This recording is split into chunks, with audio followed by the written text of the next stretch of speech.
Let's talk to one of my favourite actors at the moment, and it's Mr. Taron Egerton. Taron, are you there, my friend? Hello. Hiya, Hi. buddy. Hi. Excuse my rather frightening haircut. I thought I'd share it with the world. How are you doing? I'm doing good, my friend. I'm doing good. Can you explain Thank why you for you've done those that? kind. Not being able to see my barber for potentially quite a long time.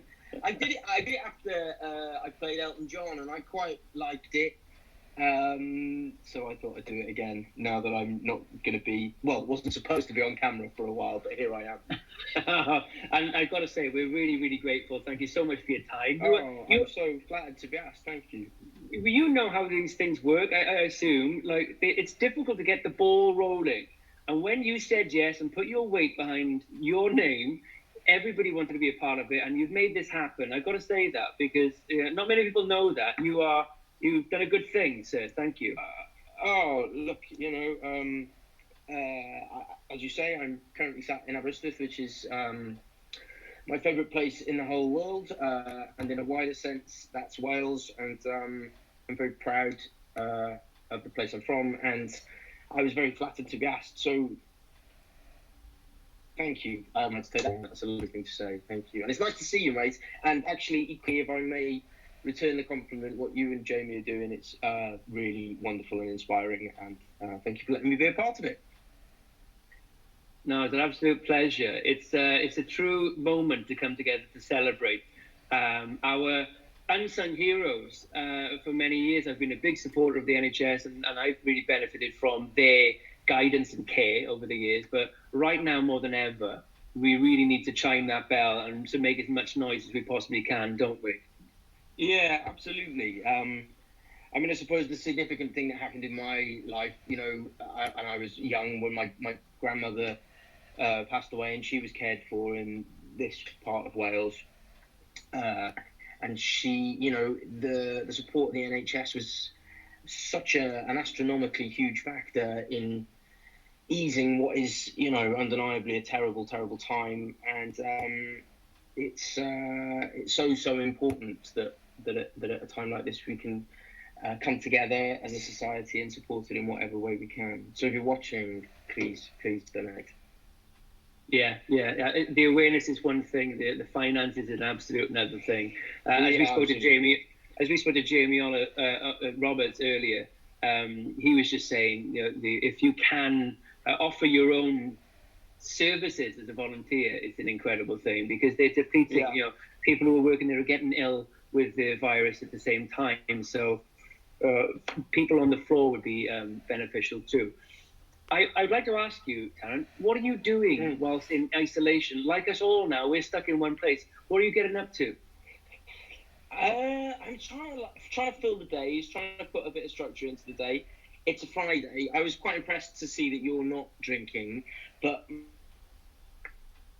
myself here with me, we are being quite strict about not drinking. I want to say Monday to Thursday, and then on a Friday night, and we have a few beers, and it's a nice thing for us to look forward to. But generally in the week, what we do is I get up about 8:30 and go for a run, try and do a bit of exercise. We've been doing some Joe Wick. Other people, we'll do a little bit of legs, a little bit of abs, that kind of thing. We've both been reading. Emily, my girlfriend,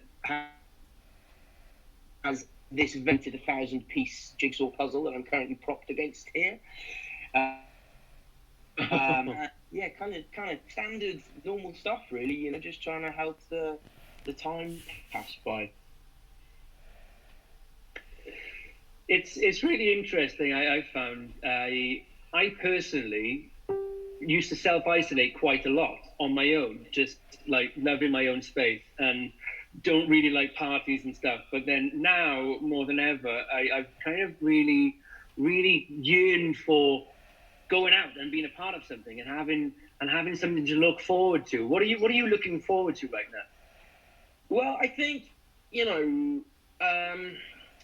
Wales is a really communal place. There are not many places in the world where you can go into a pub and a bunch of people start singing and harmonise perfectly. You know, that's a nation of people who are in sync, and that is something I miss. I think in Aberystwyth there is a really tangible sense of community. It's always what I've loved about it here, and I miss, I suppose, being able to interact with people in a kind of informal way. You know, one of the things that I have noticed is that I kind of am very aware that I haven't kind of shook hands with anyone other than my partner, or, you know, the nearest I've got is sort of handing someone money when I've been to get my shopping, you know. So I suppose just being, what I miss is that kind of ability to just interact with people normally. And yeah, I do miss going to the pub in Aberystwyth and having a few beers.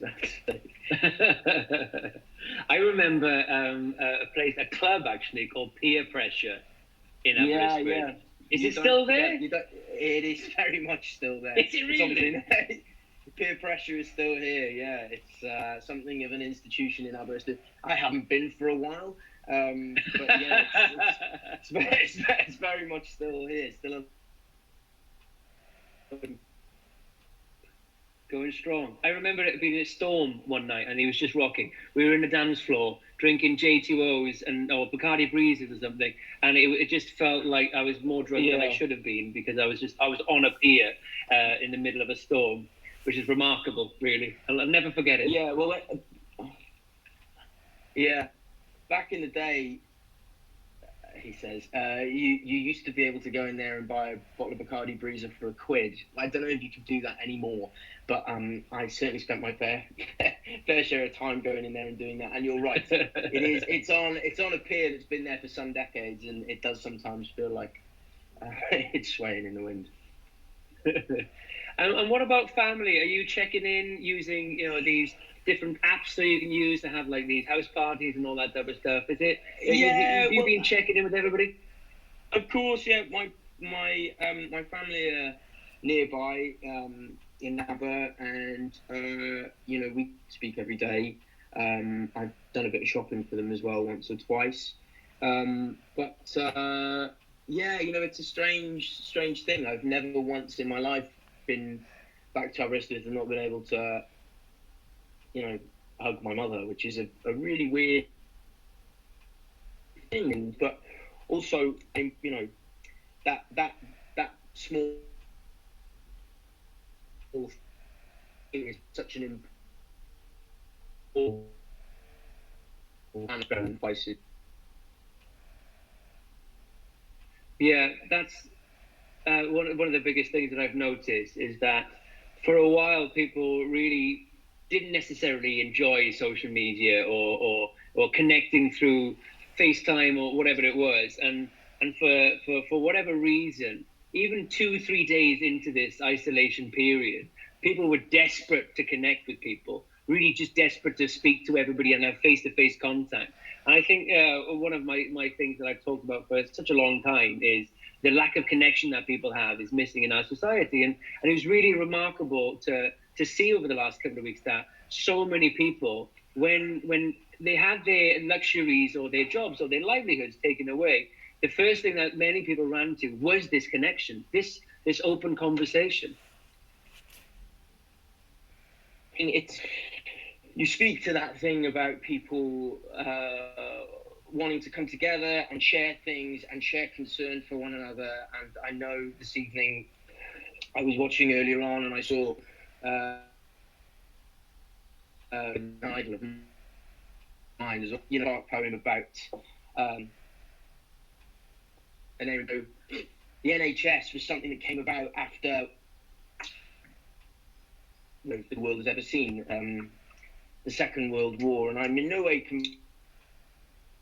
compare a situation as huge as the Second. One of the silver linings of, in times of adversity, people tend to want to look out for each other, and that's something that I feel I've really seen over the past few weeks, is just a sense of people caring for one another and inquiring after each other's well-being, and that's really, really heartening. And although there's, you know, a hell of a lot to be anxious about, and and feel worried about. And of course, there's inevitably going to be loss and hardship. But hopefully, that will be one of the things that we can look forward to and enjoy now, is that hopefully it will give rise to a great sense of the world. I sounded very earnest, but I did mean it. Sorry. No, I believe you when you say that. And Taron, it's an absolute pleasure to have you on, and thank you so much yet again for having this time and sharing it with us. It's a real pleasure and a privilege, and have a great rest of your night. I'm so amazed by what you're doing, mate. It's really inspiring. Cheers. Diolch yn fawr. Diolch yn fawr. Have a lovely evening in Aberystwyth. Cheers. Cheers. Nice way that. Diolch yn fawr. Taron Egerton, everybody. And going from one